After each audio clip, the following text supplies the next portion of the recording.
আজ আমি বানাবো মাশরুম দিয়ে সয়াবিন। তার জন্য মাশরুমটাকে পিস পিস করে কেটে নেব। এরকম করে পুরো মাশরুমটাকে কেটে নেব।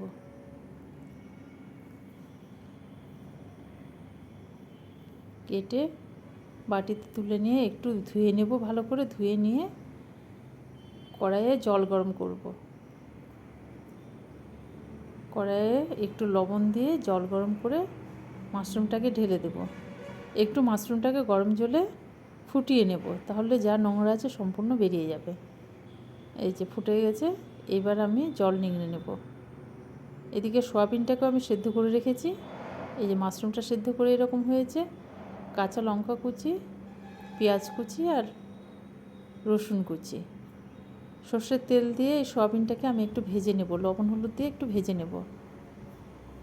একটু যে কালার চেঞ্জ হওয়া পর্যন্ত রাখবো। কালার চেঞ্জ হয়ে গেছে, আমি এখন নামিয়ে নেব। ওই কড়াইয়ে একটু সর্ষের তেল দিয়ে আস্ত জিরে ফোড়ন দিব, দিয়ে রসুন কুচিটাকে আমি ব্রাউন করে ভেজে নেব। ব্রাউন কালার হলেই পেঁয়াজ কুচিটা দিয়ে দেব। পেঁয়াজ কুচিও একটু লবণ আর হলুদ দিয়ে পেঁয়াজ কুচিটাকে বেশি ব্রাউন না, হালকা ব্রাউন হবে, হালকা ব্রাউন করে ভেজে নিতে হবে। পেঁয়াজ কুচিটা একটু বেশি দিতে হবে, তাহলে গ্রেভিটা সুন্দর হবে। আদা বাটা আমি 1 চামচ দিয়ে দিলাম। তারপর কাঁচা লঙ্কা কুচিটা দিয়ে দিলাম।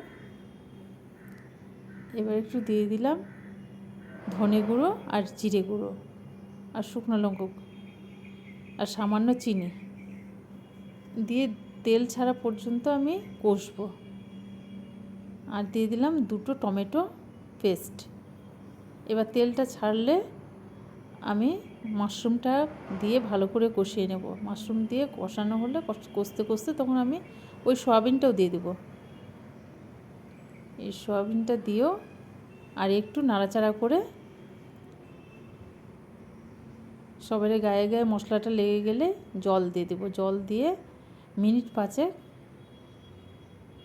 ঢাকনা দিয়ে আমি ঢেকে সেদ্ধ করে নেব। এই সেদ্ধ করা হয়ে গেল আমার। এবার গরম মশলা দিয়ে নামিয়ে নেব। কি সুন্দর গন্ধ বেরিয়েছে। এই যে আমার সয়াবিন মাশরুম রেডি।